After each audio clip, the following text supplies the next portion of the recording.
రూపకర్త, ఇంకొక విజనరీ నాయకుడి కార్యదక్షత, క్రమశిక్షణ, ఇంకొక యువ నాయకుడి భవిష్యత్ ప్రణాళిక, వీళ్ళ ముగ్గురిని కూడా నడిపిస్తున్న పార్టీ కోసం ప్రాణ త్యాగానికైనా సిద్ధపడే కార్యకర్త, అన్నీ కలిపితే తెలుగు జాతి గర్వపడే తెలుగుదేశం పార్టీ.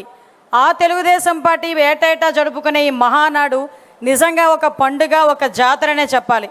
ఈ మహానాడు అనేది ఒక రాజకీయ సభ కాదు. ఈ మహానాడు అనేది ఒక బల ప్రదర్శన కాదు.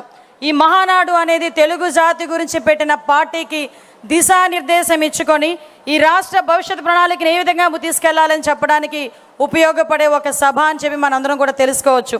ఈ కార్యక్రమంలో తెలుగు జాతి ఉన్నంత వరకు తెలుగువారి గుండెల్లో ఉండే యుగ పురుషుడు అన్న నందమూరి తారక రామారావు గారికి పాదపద్మములకు నమస్కారాలు సమర్పిస్తూ ఈరోజు ఈ కార్యక్రమానికి నవ్యాంధ్ర శిల్పి, కోట్లాది ప్రజల ఆశాదీపం, ఒక విజనరీ నాయకుడు, ఆ రోజు ఎన్టీ రామారావు గారు ఆత్మవిశ్వాసంతో ఉండాలి, ఆత్మ గౌరవంతో ఉండాలి, ఢిల్లీ నడివీధుల్లో తెలుగు వాళ్ళు నిలబడేటట్టు చేయాలి అనుకుంటే అదే ఆత్మగౌరవాన్ని ముందుకు నడిపిస్తూ అదే ఆత్మవిశ్వాసంతో ఈరోజు ఢిల్లీ నడివీధుల్లోనే కాదండి, ప్రపంచం ఏ మూలకెళ్ళి జై తెలుగుదేశం అంటే నలుగురు బయటకు వస్తారు జై తెలుగుదేశం అని. ఆ రకంగా క్రియేట్ చేసిన గౌరవ విజనరీ నాయకుడు, మనందరి అభిమాన నాయకులు, జాతీయ పార్టీ అధ్యక్షులు నారా చంద్రబాబు నాయుడు గారికి, నిత్య విద్యార్థి నారా చంద్రబాబు నాయుడు గారికి, అదేవిధంగా నవశకానికి నాంది పలికిన వ్యక్తి. ఈరోజు ఈ మాట నేను పర్టికులర్గా చెప్పాలి, ఎందుకంటే జాతీయ వర్కింగ్ ప్రెసిడెంట్గా ఎన్నికైన తర్వాత మొట్టమొదటి మహానాడు చేస్తూ ఉంటే ఈరోజు నెల్లూరులో మహానాడు కొంచెం క్యాన్సిల్ అయింది. విజువల్గా మనందరం కూడా ఇలా ఈరోజు వర్చువల్గా చేయాలి అని అనుకునేటప్పుడు నేను కొంచెం బాధపడ్డా. అయ్యో, ఫస్ట్ టైం లోకేష్ బాబు గారు వర్కింగ్ ప్రెసిడెంట్ అయిన తర్వాత మహానాడు చెప్పుకుంటున్నామే, ఈరోజు ఇలా అయింది ఏంటి అనుకుంటే దానికి 10 కాదు 20 ఈరోజు మహానాడు రాష్ట్ర వ్యాప్తంగా 14 లక్షల మంది తెలుగుదేశం పార్టీ కుటుంబ సభ్యుల మధ్యలో జరుగుతుందంటే లోకేష్ బాబు గారు వెరీ బ్లెస్డ్ అని చెప్పి మనందరం కూడా తెలుసుకోవాలి, మనందరికీ కూడా తెలుస్తుంది. యువగలం అధినేత, ఎంతోమంది యువకుల తాలూకా తన గలాన్ని తన గలంగా ముందుకు నడిపిస్తున్న యువ నాయకుడు నారా లోకేష్ గారికి ప్రత్యేకంగా నేను ధన్యవాదాలు తెలియజేసుకుంటూ ఈరోజు హైబ్రిడ్ విధానంలో ఈ స్క్రీన్ల ముందు కూర్చున్న ఎంతోమంది తెలుగుదేశం పార్టీ కుటుంబ సభ్యులందరికీ కూడా 14 లక్షల 15 లక్షల మంది కుటుంబ సభ్యులకి ఈరోజు ఇక్కడే ఉన్న పెద్ద నాయకులందరికీ కూడా మరొకసారి ధన్యవాదాలు తెలియజేసుకుంటున్నా. ఈ వేదిక సాక్షిగా అత్యంత ప్రాధాన్యత కలిగిన రాజకీయ తీర్మానంలో బలపరిచే అవకాశం, ఒక సామాన్య కార్యకర్తని అనుకుని చెప్పే కానీ ఒక సామాన్య టీచర్ని, ఒక సామాన్య కార్యకర్తని, ఎక్కడో వెనకాతల ఎటువంటి రాజకీయ నేపథ్యం లేదు, వెనకాతలు ఎక్కడ ఆర్థిక బలం లేదు, అంగబలం లేదు, కేవలం ఒక టీచర్ ఏం చదువుకున్నావమ్మా అని ఆ రోజు రాజకీయాలకు తీసుకొచ్చి ఈరోజు హోమ్ మినిస్టర్ స్థాయిలో నుంచోబెట్టడమే కాకుండా అత్యంత ప్రాధాన్యమైన రాజకీయ తీర్మానంలో బలపరిచే అవకాశం ఇచ్చినందుకు తెలుగుదేశం పార్టీ కార్యకర్తలకే కాదు నాయకుడికి పాదాభివందనం చేసుకుంటూ ఈ అవకాశంలో మీ అందరికీ కూడా తెలియాలి. ఈరోజు ఒక భావోద్వేగం మహానాడు పండుగ అంటేనే. మహానాడు పండుగ ఈరోజు మనం ఏసీ రూమ్లో కూర్చొని మాట్లాడాం, కానీ ఇంతకుముందు మహానాడు పండుగ అంటే కిలోమీటర్ నడవటానికి తుండిగుడ్డలు, పసుపు గుడ్డలు, చేతులు చవటలు తుడుచుకుంటూ వచ్చిన సందర్భాలు మనం మర్చిపోలే. ఈ రోజు అక్కడ ఏం భోజనాలు పెడతారో భోజనాల గురించి మేము రాలేదు. మండు టెండర్లు, రోహిణీ కార్తెలు అంటే బండరాయిలు కూడా పగిలిపోయి ఎండలో సైతం మహిళలు కూడా పుట్టింటికి వచ్చామని ఆనందంలో తీసుకొచ్చే పరిస్థితిని కూడా చాలా సందర్భాల్లో మనం చూసిన సందర్భం. అటువంటి మహానాడు ఈరోజు మహిళలకు అంకితం చేసిన ఘనత కలిగిన నా నాయకుడు నారా చంద్రబాబు నాయుడు గారికి ఆంధ్రప్రదేశ్లోనే కాదు తెలుగు మహిళలందరి తరపున నేను ధన్యవాదాలు, నమస్కారాలు తెలియజేసుకోవాలి. ఈరోజు మహానాడు తెలుగు మహిళలకు అంకితం చేస్తున్నామని చెప్పాం, కానీ ఆ రోజు నందమూరి తారక రామారావు గారు పార్టీ పెట్టినప్పుడే ఆ రోజు నుంచి ఈ రోజు వరకు మహిళలకి ప్రాధాన్యత కలిగించిన వ్యక్తి. ఆ రోజు మహిళలకి ఆ రోజు మనందరికీ తెలుసు, ఆస్తుల సమాన వాటా హక్కు ఇవ్వాలి అని చెప్పి పుట్టింటిలోనే కాదు అత్తింటిలోనే కూడా గౌరవం పెంచిన ఘనత తెలుగుదేశం పార్టీది. ఆ రోజు పద్మావతి యూనివర్సిటీ ద్వారా మహిళలను విద్యకు దగ్గరగా చేయాలి అనుకోవడం, కానీ రాజకీయాలకు ఎక్కడో వంటింటి కుందేలుగా ఉండే మహిళలను బయటకు తీసుకొచ్చి రాజకీయాలుగా ముందుకు తీసుకెళ్లాలని చెప్పి ఆ రోజు స్థానిక సంస్థల ఎలక్షన్స్లో రిజర్వేషన్లు కల్పించడం, కానీ మళ్ళీ తిరిగి ఈరోజు చట్టసభలలో సైతం 33% రిజర్వేషన్ని ఎవరు కల్పించకపోయినా దేశం మొత్తంలో మొట్టమొదటిసారిగా మహిళలకు అవకాశం ఇస్తున్న ఏకైకమైన పార్టీ ఏదైనా ఉందంటే అది మన తెలుగుదేశం పార్టీ. విమర్శకులకు ఒకటే హెచ్చరిస్తున్నా, విమర్శకులకి సవాల్ ఇస్తున్నా, మహిళల ఓట్ల బ్యాంకుతో గెలిచేమో మహిళా సాధికారత సాధిస్తామనుకున్న ప్రతి ఒక్క పార్టీ కూడా ఎస్, మా బాటలోకి రండి, మా బాటలో అనుసరించి మీ సత్తా ఏంటో చూపించే పరిస్థితి రావాలని చెప్పి నేను కోరుకుంటున్నా. మీ అందరికీ తెలుసు, ఆ రోజు మున్సిపల్ కర్ణాల వ్యవస్థల నుంచి ఆ రోజు బయటకు తీసుకొచ్చి మాండలిక వ్యవస్థల నుంచి ముందుకు తీసుకొచ్చి ఆ రోజు గ్రామీణ వ్యవస్థ నుంచి కూడా రాజకీయాలు పరిచయం చేసిన ఘనత, ఆ రోజు 2 రూపాయలకి కిలో బియ్యం ఇచ్చిన, ఆ రోజు పెన్షన్లు ప్రవేశపెట్టిన, జనతా వస్త్రాలు ఇచ్చిన, హౌస్ స్కీమ్ ఇచ్చిన, ఈ రాష్ట్రంలో మొట్టమొదటిగా సంక్షేమం అన్నది అలవాటు చేసిన, సంక్షేమం అన్నది చూపించినా కూడా మొట్టమొదటి పార్టీ తెలుగుదేశం పార్టీ. అటువంటి 44 సంవత్సరాల చరిత్ర గల తెలుగుదేశం పార్టీ ఎన్నో ఆటుపోట్లు ఎదుర్కొంది, ఎన్నో అవమానాలు ఎదుర్కొంది. కానీ ఏ రోజైతే అదే లెగసీని ముందుకు తీసుకెళ్ళడానికి తన భుజస్కంధాల మీద ఈ తెలుగుదేశం పార్టీని వేసుకున్నాడు ఈ మహానుభావుడు చంద్రబాబు నాయుడు గారు. ఎన్నో అవమానాలు పడ్డారు, ఎంతోమంది ఎన్నో మాటలు పడ్డారు, అయినా కూడా ఎక్కడ కొంచెం చెక్కు చెదరలే. ఈరోజు నన్ను నమ్ముకొని కొన్ని కోట్ల మంది కార్యకర్తలు ఉన్నారు. ఆ కార్యకర్తలకి న్యాయం జరగాలి, ఈరోజు మన రాష్ట్రాన్ని బాగు చేయాలి అని 1995లో ఆయన మనకు ముఖ్యమంత్రి అయిన తర్వాత సుమారుగా 2004 వరకు ఆయన తీసుకున్న సంస్కరణలు చూస్తే నిజంగానే తమ్ముడు ఇంత మొన్న ఆది అన్నాడు ఎన్నో సినిమాలు తీయచ్చు, అందులో సినిమాలు తీశారు కూడా. ఆ రోజు ఉమ్మడి ఆంధ్రప్రదేశ్లో విజన్ 2020 విజన్ పెట్టారు. నేను చెప్పానప్పుడు నేను చదువుకుంటున్నాను సార్, మీ 2020 విజన్ టైంలో మీ 2047 విజన్కి మీ మంత్రివర్గంలో నేను ఒక మంత్రిగా ఉన్నాను సార్, అదే నా అదృష్టం అని చాలా సందర్భాల్లో సార్కి చెప్పా. జన్మభూమి కార్యక్రమం అన్నారు, క్లీన్ అండ్ గ్రీన్ అన్నారు, ఇంకుడు గొంతులు అన్నారు, డ్రిప్ ఇరిగేషన్ అన్నారు, విద్యుత్ రంగంలో సంస్కరణలు తీసుకొచ్చారు, ఐటీకి ప్రోత్సాహం ఇచ్చారు. అటువంటి సంస్కరణల నుంచి ఈ రోజు వరకు జన్మభూమి కార్యక్రమాన్ని కాదు, శ్రమదానం కార్యక్రమాన్ని చేశారు. 1995 నాటికి పరిస్థితి ఏందిరా అంటే జీతాలు కూడా ఇచ్చుకోలేని పరిస్థితుల నుంచి 2004 వరకు చూస్తే ఆ రోజు ఆంధ్రప్రదేశ్ని ఐటీ హబ్గా మార్చిన ఘనత కలిగిన నాయకుడు మన నాయకుడు. ఆ తర్వాత పార్టీ మారింది, ఆ తర్వాత ధనయజ్ఞం అన్నారు, ఏదోదో యజ్ఞాలు చేశారు, అవినీతి చేశారు. ఆఖరికి 2014 సరికి మళ్ళా మొత్తం భ్రష్టు పట్టించి మళ్ళా తిరిగి తీసుకొచ్చి దానికి యాడ్ అయింది రాష్ట్ర విభజన. అటువంటి రాష్ట్ర విభజన యాడ్ అయిన తర్వాత అటువంటి సందర్భంలో ఈ రాష్ట్రాన్ని బాగు చేయగలిగే ఏకైక నాయకుడు చంద్రబాబు నాయుడు గారిని తలచిన ఆంధ్రప్రదేశ్ రాష్ట్ర ప్రజలు మళ్ళీ తిరిగి ఒక పట్టం కడితే ఆ రోజు కిరీటం అనుకోలే, ముళ్ళ కిరీటంలా భావించిన పరిస్థితి. అదొక ముళ్ళ కుర్చీ. ఎందుకంటే 16,000 కోట్ల రూపాయల లోటు బడ్జెట్ ఒకవైపు అయితే, ఒకవైపు నుంచి జనాభా ఎక్కువ, ఎక్కడ వనరులు ఉన్నాయో తెలియదు, కూర్చోడానికి కుర్చీ లేదు, చెప్పుకోవడానికి రాజధాని లేదు, ఏం చేయాలో తెలియని పరిస్థితుల్లో, ఎటువైపు వెళ్ళాలో తెలియని పరిస్థితిలో ఆ దార్శనికత కలిగిన నాయకుడు తాలూకా నాయకత్వం, ఆ విజనరీ నాయకుడు తాలూకా నాయకత్వం మనకి ఆ రోజే ఒక అమరావతిని తీసుకొచ్చి పెట్టింది, ఆ రోజే ఒక పోలవరానికి తీసుకొచ్చి పెట్టింది, ఆ రోజే పోలవరం కూడా ముందుకెళ్ళిన పరిస్థితి కనిపించింది. కియా మోటార్స్ లాంటి ఎన్నో సంస్థలు వచ్చినాయి, ఐటీని కూడా ఇక్కడ కూడా డెవలప్ చేయాలని వైజాగ్ని సెంట్రిక్గా చేసుకొని ఆ రోజు ఐటీని డెవలప్ చేసిన పరిస్థితి. ఇలా చూసుకుంటే ఎన్నో సంక్షేమ కార్యక్రమాలు.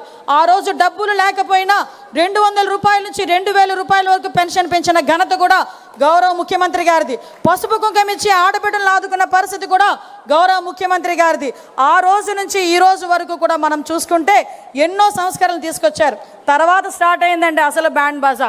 ఏ దిష్టి తగిలిందో తెలియదు కానీ ఆంధ్రప్రదేశ్ రాష్ట్రానికి ఏదో అంటారు కదా, ఏ చెడుపు తగిలిందో తెలియదు కానీ ఆంధ్రప్రదేశ్ రాష్ట్రానికి 2019-24 నిజంగా చెప్పాలంటే ఒక డిస్ట్రాక్షన్. ఎలాంటి డిస్ట్రాక్షన్, ఎలాంటి విధ్వంసం అంటే ఇందాక చాలామంది నాయకులు చెప్పారు విధ్వంసం ఎప్పుడెప్పుడు విన్నామా అని. కానీ ఏ రోజైనా 2014లో సీఎంగా ముఖ్యమంత్రి చంద్రబాబు నాయుడు గారు సంతకం పెట్టేది పెన్షన్ల సంతకం పెట్టారు. 2024లో కూడా మొట్టమొదటి సంతకం మెగా డిఎస్సీ మీద, అదేవిధంగా ల్యాండ్ టైటిలింగ్ యాక్ట్ మీద, అదేవిధంగా మన పెన్షన్స్ మీద పెడితే ఈ మహానుభావుడు గొడ్డలిపాటి నాయకుడు ఆ రోజు ప్రమాణ స్వీకారం చేసిన తర్వాత అతను చేసిన మొట్టమొదటి పని ఏందిరా అంటే ప్రజావేదికని కూల్చడం. ఎంత సైకో కాకపోతే అదే ప్రజావేదికలో కూర్చుంటాడంట, అదే ప్రజావేదికలో ఐఏఎస్ ఆఫీసర్లతో మీటింగ్ పెడతాడంట, బయటకు వచ్చి దీన్ని కూల్చేయండి అని చెప్పాడంటే ఆ రోజు నుంచి సైకో పరిపాలన కొనసాగింది అని చెప్పడానికి అది మొట్టమొదటి ఉదాహరణగా మనం భావించవచ్చు. ఆ రోజు మొదలైన విధ్వంసం మన చంద్రబాబు నాయుడు గారి ఇంటి దగ్గర తాళ్ళతో గేట్లు కట్టారు. ఆ రోజు మేమందరం కూడా ప్రత్యక్ష సాక్షులమే. మన చంద్రబాబు నాయుడు గారు ఏదైనా విషయం మీద పోరాటం చేయడానికి మన సీఎం గారు వెళ్తే ఆఖరికి ఎందుకు ఇవన్నీ గుర్తు చేస్తున్నాడు, గుర్తు చేయాలి, మనం మర్చిపోకూడదు. మనం పడిన గాయాల్ని, మనం పడిన దెబ్బల్ని మనం మర్చిపోతే ముందుకెళ్ళలే. ఇది నా నాయకుడు నాకు చెప్పిన నీతి.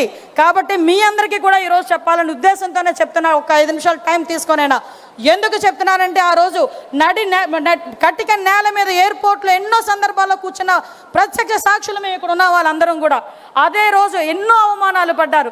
ఎంతోమంది నాయకులను జైల్లో పెట్టారు. ఎంతోమంది నాయకులు ఇళ్ళ దగ్గరికి వెళ్ళి కూల్ చేశారు. ఆ రోజు పరదాలు ఉన్నాయి, చెట్లు కొట్టే పరిస్థితులు, ప్రివెంటివ్ అరెస్టులు, హౌస్ అరెస్టులు, ఎట్టు చూసినా గగ్గోలు. అమరావతి కావాలని రోడ్డు మీదకి వస్తే ఆడబిడ్డల్ని బూటి కాలుతో తన్నిన సందర్భాలు. ఇది ఏంటి తప్పు అంటే మాస్క్ అడిగిన పాపానికి సుధాకర్ని పిచ్చోడిని చేసిన సందర్భాలు. ఇది ఏంది అని అడిగితే డ్రైవర్ సుబ్రహ్మణ్యాన్ని చంపి డోర్ డెలివరీ చేసిన సందర్భాలు. వీటన్నిటి గురించి పోరాటం చేస్తున్నామంటే మాలాంటి వాళ్ళ మీద కూడా అట్రాసిటీ కేసులు పెట్టిన సందర్భాలు. అటువంటి సందర్భంలో నిజంగా ఒక్కగానొక్క కొడుకు ఈ సందర్భంలో నేను నారా భువనమ్మకి నేను థ్యాంక్స్ చెప్పాలి. ఎందుకంటే ఏ తల్లి చెయ్యని ఆ రోజు ధైర్యం ఆ తల్లి చేసింది ఈ రాష్ట్ర ప్రజల గురించి. ఏమండి ఆ కుటుంబం ఎప్పుడు ఈ రాష్ట్ర ప్రజలకు అంకితం అయిపోవడమేనా? ఆ రోజు నేను భయపడ్డా. అదే యువగలం పేరిట యువత తాలూకా గలాన్ని ముందుకు నడుస్తూ ఉంటే ఎన్ని మాటలు అన్నారండి.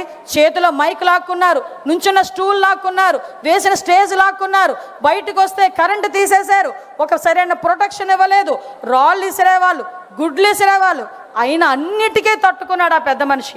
నిజంగా పెద్ద మనిషి అనాలి, ఎందుకంటే నేను నాకన్నా చిన్నోడైనా పెద్ద మనిషి అనాలి. ఆ రోజు ఈ రాష్ట్ర భవిష్యత్తు గురించి ఆ రోజు అతనికి అధికారం కొత్త ఏం కాదు. తాత సీఎం, నాన్న సీఎం, ఆఖరికి ఆయన అప్పటికి మంత్రి పదవి చేసిన వ్యక్తి అయినప్పటికీ కూడా ఈ రాష్ట్ర యువత గురించి నేను ముందుకు రావాలి అని చెప్పుకొని వచ్చారు. ఈరోజు రెడ్ బుక్ అని మాట్లాడుతున్నారు. నీకులాగా గొడ్డళ్ళు చేతిలో పెట్టి కత్తులు చేతిలో పెట్టి యువకులను ముందుకు నడిపించే పార్టీ మాది కాదు. ఆ రోజు నుంచి ఈ రోజు వరకు అతని చేతిలో రాజ్యాంగం ఉంది. ఆ రాజ్యాంగాన్ని పట్టుకునే పాదయాత్ర చేశాడు. ఈ రాజ్యాంగానికి అనుగుణంగా నేను పాదయాత్ర చేస్తున్నా, ఈ రాజ్యాంగానికి అనుగుణంగా నేను పరిపాలన చేస్తామని చెప్పి ఆ రోజు ప్రజల నమ్మకాన్ని చూరగొని ఈరోజు ఈ కుర్చీలో కూర్చున్న సందర్భాన్ని కూడా మేమందరం చెప్పాలి. ఈరోజు అటువంటి సందర్భంలో ఈరోజు మనందరం చూసాం. అధికారం ఉన్నంత వరకు ఒకలాగా ఉంటుంది, అధికారం పోయిన తర్వాత ఒకలా ఉంటుంది. మా అన్నయ్యతో అన్నయ్య ఎందుకన్నారంటారా గొడ్డలపాటి, ఎందుకంటే కొంతమంది ఎట్టకారంగా కూడా అనొచ్చు. ఎందుకంటే మీరందరూ కూడా ఒకసారి మనం ఆలోచన చేసుకుంటే ఈరోజు ఒక పక్క నుంచి 2024లో ఎటువంటి పరిస్థితులు ఆంధ్రప్రదేశ్ రాష్ట్రం మనలందరినీ ఎన్నుకుందో మనకు తెలుసు. ఎక్కడెక్కడ విదేశాల నుంచి వచ్చిన వాళ్ళు కూడా ఓటేయడానికి ఖండాంతరాలు దాటి సప్త సముద్రాలు దాటి ఇక్కడికి వచ్చి ఓటేసి వెళ్ళారంటేనే ఆ రోజు తెలిసింది మన నాయకుడి తాలూకా సత్తా ఏంటో ఈ ప్రపంచానికి, కూటమి తాలూకా సత్తా ఏంటో ఆ రోజు తెలిసింది. ఆ రోజు వచ్చిన తర్వాత నుంచి చిన్న కంపారిజన్ చెప్పాలి. ఆ రోజు ఒక దళితుడిని డోర్ డెలివరీ చేసి చంపేసి డోర్ డెలివరీ చేస్తే అదే చంపిన వాడిని ఇంట్లో పెట్టుకొని కౌన్సిల్కి పంపించి ఈ రోజుకి కూడా రక్షించే ప్రయత్నం చేస్తే నా నాయకుడు, మనందరి నాయకుడు P4 విధానంలో బంగారు కుటుంబాలను తయారు చేయాలని మార్గదర్శులతో కూడా వెళ్ళి ఆ దళిత కుటుంబాలని తాలూకా విధి విధానాలు ఎలా ఉన్నాయి చూడటానికని వెళ్ళి అదే దళిత కుటుంబం వంటగదిలోకి వెళ్ళి టీ పెట్టి ఆ కుటుంబానికి ఇచ్చి తను కూడా వాళ్ళతో తాగిన నాయకుడు ఎవరైనా ఉన్నారా? నేను ఈరోజు ఛాలెంజ్ చేసి అడుగుతున్నా, అటువంటి నాయకుడు ఎవరైనా ఉన్నారా? నా అదృష్టం ఏంటో చెప్పనా, సార్ పెట్టిన టీ నేను కూడా తాగాను. ఆ రోజు నేను కూడా సార్ మీటింగ్లో ఉన్నా. ఆ రోజు నేను అన్నా, సార్ మీరు ఈ టీ ఎప్పుడైనా బోనముకి పెట్టించారో లేదో కానీ మా అందరికీ పెట్టారు, నిజంగా మేము అందరం అదృష్టవంతులం సార్ అని. అటువంటి నాయకుడు అండి నా నాయకుడు. ఏం మాట్లాడతావయ్యా జగన్మోహన్ రెడ్డి, నువ్వు అక్కడెక్కడో కూర్చొని ఏం రాజకీయాలు చేస్తావయ్యా? నీ రాజకీయం ఎలా ఉంటుందో చెప్పనా? బాపట్లలో వరదలు వచ్చి రైతులందరూ కూడా నష్టపోయారంటే వరి కంకులు మునిగిపోయి మనమైతే ఏం చేస్తామండి, ప్యాంటు సగానికి మడత పెట్టేస్తాం. మా సార్ అయితే అది మడత కూడా పెట్టరు, దిగిపోతారు, ఆ బురదలోకే దిగిపోయి ఏం జరిగిందని చూసుకొని దగ్గరికి వెళ్ళి రైతు భుజం మీద చేసి మాట్లాడొస్తారు. కానీ మనాడు హైటెక్ కదా, మనాడు ఏం చేశాడంటే అంతవరకు రెడ్ కార్పెట్ వేసుకున్నాడు. రెడ్ కార్పెట్ మీద వెళ్తే ఇక్కడెక్కడో ఈయన ఉంటాడు, అక్కడెక్కడో రైతు ఆ కంకిలు తీసి ఇలా చూపిస్తుంటాడు అన్నమాట. అప్పుడు ఆయన అది చూసి అది డ్రోన్ షాట్లు వేస్తారు, అది చూసి ఈయన అనుకుంటాడనమాట. బుడమేరుకి నేను ప్రత్యక్ష సాక్షిని. బుడమేరు వచ్చినప్పుడు సుమారుగా వారం రోజుల పాటు ఎక్కడ తిన్నారో, ఎక్కడ పడుకున్నారో, ఎక్కడ రెస్ట్ తీసుకున్నారో తెలియదు. తెల్లవారుజాము 4 గంటలకి ఆ రోజు బుడమేరు వచ్చిన రోజు నన్ను చూసి సార్ అన్నారు, అమ్మ అనితే వెళ్ళి పడుకో అని. టైం చూసా 4 అయింది, పర్లేదు లేండి సార్ వెళ్దామండి అన్నా. మళ్ళీ అట్నుంచి వచ్చారు 6 అయింది. 6 గంటలకి అధికారులందరినీ కూర్చోబెట్టి రివ్యూ చేస్తున్నారు. రివ్యూ చేస్తే సడన్గా సార్ అన్నారు, సార్ టైం చూసుకోవాలి 6 గంటలని. సడన్గా ఎలా చూసి అన్నారు, 7 గంటలకు అందరం 6:30కి అందరం కలుద్దామా అన్నారు. కార్తికేయ మిశ్రా గారు కూడా ఆ రోజు ఐఏఎస్ ఆఫీసర్ ఉన్నారు. ఇలా చూసి ఇంకెందుకు సార్ ఇక్కడే ఉండిపోతాం సార్, మీరు వెళ్ళి కాసేపు రెస్ట్ తీసుకొని రండి సార్ అన్నారు. అప్పటి వరకు మేము కూడా టైం చూడలే. అప్పుడు టైం 6. అంటే ఆ రోజు డే మొదలుకొని నెక్స్ట్ డే వరకు కూడా నీటిలోకి దిగారు, నీటిలో చూశారు, బురదలోకి దిగారు. ఆఖరికి మళ్ళా తిరిగి ఒక సామాన్యమైన పరిస్థితి వచ్చినంత వరకు కూడా ఆ ప్లేస్ని వదిలి కూడా రాలేదు. అది నా నాయకత్వం అంటే. ఏం మాట్లాడతాడు ఈరోజు కూర్చొని? ఈరోజు మనం అధికారంలో ఉంటేనే నాయకత్వం చేయడం కాదు. ఈరోజు సార్ సిద్ధాంతం ఎలా ఉంటుందంటే, అధికారం కోల్పోయినప్పుడు బాధపడడం కాదు, అధికారం లేకపోయినా అధికారం ఉన్నా కూడా పేదవాడికి సేవ చేసి లేకపోయినప్పుడు ఆయన బాధపడే తత్వం ఉన్న నాయకుడు. కాబట్టి అధికారం ఉన్నా లేకపోయినా నేను ప్రజల పక్షాన పోరాడతాను అని చెప్పి ఆ రోజు నుంచి ఈ రోజు వరకు కూడా పోరాటం చేస్తూనే ఉన్నారు. ఎందుకు చెప్తున్నానంటే మళ్ళా వాళ్ళు తిరిగి మొదలుపెట్టారు. మొన్నటి వరకు ఎలక్షన్ ముందు వరకు వివేకానందరెడ్డి హత్య చంద్రబాబు నాయుడు గారు చేయించారని నారాసుర రక్త చరిత్ర అని ఒక గొడ్డలు పెట్టారు. ఈ 5 సంవత్సరాలు అతగాడే కదండి సీఎం, అతగాడే కదా 5 సంవత్సరాలు సీఎం. 19 నుంచి 24 వరకు వాళ్ళ బాబాయ్ చనిపోయిన తర్వాత 5 సంవత్సరాల వరకు. మరి ఆ రోజు ఏం చేశారండి అని అడుగుతుంది నేను కాదండి బాబోయ్, వాళ్ళ చెల్లెళ్ళు అడుగుతున్నారు. ఆ సునీతమ్మన ఆ పక్కనున్న బాబు ఆవిడ షర్మిలమ్మ అడుగుతున్నారు. కనీసం ఆ రోజు మాట్లాడకుండా మళ్ళీ ఈ రోజు నిన్న మొన్న బయటకు వచ్చి చంద్రబాబు నాయుడు గారే చేశారంట. అంటే చెప్పేవాడికి అదే అంటారు కదా, వినేవాడు లోకువా అని. ఈరోజు మేము ప్రజలు వింటున్నారు అనుకొని నోటుకు వచ్చినట్టు చెప్పే సందర్భాలు. నేను ఒకటే చెప్తున్నా, ఇక్కడ చాలామంది కొన్ని లక్షల మంది తెలుగుదేశం పార్టీ కార్యకర్తలు కూర్చున్నారు, కొన్ని లక్షల మంది తెలుగుదేశం పార్టీ కార్యకర్తలు వింటున్నారు మన దిశానిర్దేశం. ఈరోజు ఎంతో కష్టపడి ఇంకో 2028కి అనుకుంటా సార్కి 50 సంవత్సరాలు పూర్తయితే రాజకీయంగా ఒక నాయకుడిని చూశానండి నేను, నిజంగా ఏకైక నాయకుడిని చూశాను. ఈరోజు నా సీక్రెట్లు ఎవరికైనా చెప్తే నాయకుడి కింద ఎదుగుతాడేమో అనుకుని భయపడే నాయకుల్ని కూడా నేను చూశాను. కానీ 50 సంవత్సరాలుగా ఆయన అక్కడ ఇంచుమించుగా 50 సంవత్సరాలు రాబోతున్న రాజకీయ చరిత్ర కలిగిన నాయకుడిగా మమ్మల్ని కూర్చోబెట్టి, మా మంత్రుల్ని కూర్చోబెట్టి ఏం చెప్తారో తెలుసా? నేర్చుకోండి అయ్యా, నేను చెప్తాను, చాలా చెప్తాను, మీకు వినే ఓపిక ఉంటే నేను చెప్పడానికి సిద్ధంగా ఉన్నా, మీరు రాజకీయం నేర్చుకోండి, అడ్మినిస్ట్రేటివ్ నేర్చుకోండి అని చెప్పి మాకు లాంటి వాళ్ళందరినీ కూడా సింగపూర్ పంపిస్తే అది కూడా వాళ్ళకి వేరే రకంగా ఆలోచించుకున్నారు. సింగపూర్ పంపించి ఈరోజు బయటకు వచ్చిన తర్వాత మేము అందరూ అనుకున్నారు సింగపూర్ విహారయాత్ర అని. కాదండి, విజ్ఞాన యాత్ర అండి సింగపూర్. మాకు మార్నింగ్ 9:30కి మీకు స్కూల్లో, నేను చాలామంది మా నారాయణ గారు ఎక్కడ చూస్తున్నారు, ఆయన 9:30కి ఎలాగైతే స్కూల్ బస్ ఎక్కిస్తారో మేము కూడా అలాగే ఎక్కాం నారాయణ గారితో పాటు. నారాయణ గారు కూడా ఆ రోజు 9:30కి స్కూల్ బస్ ఎక్కినట్టుగా కారు ఎక్కాం. ఎక్కి ఈవినింగ్ 7, ఒక్కొక్కసారి 7:30కి కూడా ఎక్కిన సందర్భాలు కూడా ఉన్నాయి. అటు నుంచి 7 o'clock తీసుకొచ్చి పడేసేవారు మమ్మల్ని. ఆఫ్కోర్స్ ఇట్స్ ఎ వండర్ నిజంగా. అలాంటి చోట నేర్చుకోవాలి. ఎందుకు చంద్రబాబు నాయుడు గారు నేర్చుకోమంటారని చెప్పడానికి అదొక ఉదాహరణ. ఇలాంటి నాయకుడు ఉన్న తర్వాత, ఇలాంటి వ్యక్తిత్వం ఉన్న తర్వాత ఇంకొకటి చెప్పి నేను ముగిస్తానండి. ఎందుకంటే మత్స్యకార భరోసా కింద మొన్న రీసెంట్గా చంద్రబాబు నాయుడు గారు ఒక ఇంటికి వెళ్ళారు. నిజంగా వెళ్ళాలనుకుంటే ఈ ఊర్లో కూర్చొని బటన్ నొక్కొచ్చు. ఎందుకంటే అతగాడు ఇంతకుముందు బటన్ నొక్కేవాడు బయటకు వెళ్ళాడంటే పరదాలు కట్టాలి, లేకపోతే చెట్లు నరకాలి, ఇంచుమించు 5,000 మంది పహారా ఉండాలి, గంతకాలు తవ్వాలి. నిన్నే చెప్పారు సార్, గంతకాలు తవ్వేవారంట చుట్టూను. నల్ల చున్ని వేసుకోకూడదు, నల్ల బుట్టు పెట్టుకోకూడదు, నల్ల రిబ్బన్ కట్టుకోకూడదు, అతగాడు అన్ని ఆంక్షలు ఉండేవి. కానీ మన నాయకుడు ఏం చేస్తున్నారంటే, ఒక సంక్షేమ పథకం ఇవ్వాలంటే నేరుగా వాళ్ళ ఇంటికి వెళ్ళి కూర్చుంటున్నారు. వాళ్ళ ఇంటికి వెళ్ళి ఉండడమే కాకుండా వాళ్ళు చేపలు ఎలా కొంటున్నారు, ఎలా అమ్ముతున్నారు, జీవన విధానాలు తెలుసుకొని ఆయన వాళ్ళతో పాటు, నేను ఎందుకు ఇది మెన్షన్ చేస్తున్నానంటే వాళ్ళతో పాటు కింద కూర్చొని భోజనం చేశారు. కొంతమంది నాయకులు ఉంటారండి, కొబ్బరికాయ కొట్టాలంటే పంతులు వెళ్ళి రాయి ఎత్తారు పైకి. కొబ్బరికాయ కొట్టాలంటే పంతులు రాయి ఎత్తితే అప్పుడు కొబ్బరికాయ కొడతాడు. అలాంటి వాళ్ళు కూడా ఇతని తాలూకు వయసు గురించి మాట్లాడుతున్నారంటే ఇంక సిగ్గుందా అని అడుగుతున్నాను ఈరోజు. అటువంటి ఒక సైకో గొడ్డలి పార్టీ నాయకులు మళ్ళా బయటికి రావడానికి, కళ్ళబొల్లి బాటలు బయటికి రావడానికి ప్రయత్నం చేస్తున్నారు. నేను ఒకటే చెప్పబోతున్నా ఈరోజు ఒకటే చెప్పబోతున్నా. మన నాయకులందరూ ఉన్నారు, కార్యకర్తలు ఎలాంటి వాళ్ళు మనకు తెలుసు. ఈరోజు గౌరవ నారా లోకేష్ గారు ఈరోజు ఎన్నో కంపెనీలు తీసుకొచ్చి, ఇంకొక విషయం చెప్పాలి, మన సాధారణంగా మన ఇంట్లోనే జన్ ఆల్ఫా జనరేషన్స్ అన్నీ ఉన్నాయి. వాళ్ళకి అర్థం కానిది ఏంటంటే మా జనరేషన్కి ఉద్యోగాలు ఇచ్చింది ఆయనే, ఇప్పుడున్న జనరేషన్కి ఉద్యోగాలు ఇస్తున్నది ఆయనే, జన్ ఆల్ఫాకి కూడా ఉద్యోగాలు ఇవ్వబోయేది ఆయనే. దానికి సంబంధించిన కార్యాచరణ 2047 వరకు చేతిలో పట్టుకొని తిరుగుతున్నారండి ఈయన. ఇలాంటి వ్యక్తులు ఉన్నంత వరకు జన్ ఆల్ఫా కాదు కదా, జెన్జీస్ కాదు కదా, ఎవరైనా చదువుకుంటే చాలు మీ ఇంటికి ఉద్యోగాలు తీసుకొచ్చే స్థాయికి మేము తీసుకొస్తామని గౌరవ నారా లోకేష్ గారు ముందుకొచ్చి చెప్పే సందర్భాలు కూడా ఉన్నాయి. ఇంకా 28 సెకండ్లు ఉంది సార్. ఇంకొక విషయం కూడా చెప్తున్నాను సార్, నారా లోకేష్ గారు తీసుకొస్తున్న ఐటీ కంపెనీలకి ఇంతకుముందు మేము చదువుకునేటప్పుడు ఉద్యోగాల గురించి మేము వెయిట్ చేసేవాళ్ళవి, కానీ ఇప్పుడున్న జనరేషన్ ఏం అదృష్టవంతులయ్యా, ఉద్యోగాలు మీ గురించి వెయిట్ చేస్తున్నాయి. దట్ ఈస్ జెన్జీస్ నిజంగా చెప్పాలంటే అదృష్టవంతులు అని చెప్పి ఈరోజు చెప్పాలి.